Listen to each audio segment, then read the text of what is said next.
নমস্কার বন্ধুরা, আমি শুক্লা। আমার রান্নাঘরে আপনাদের সবাইকে স্বাগত।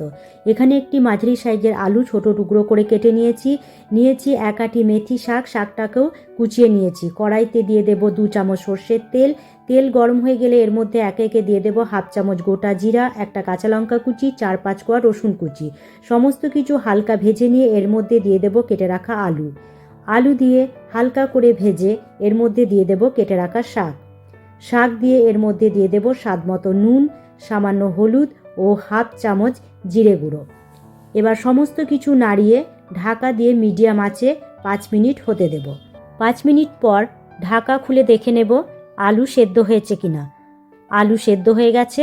1 চামচ ওপরে সর্ষের তেল ছড়িয়ে ভাজা ভাজা করে নিলেই তৈরি মেথি শাকের সবজি।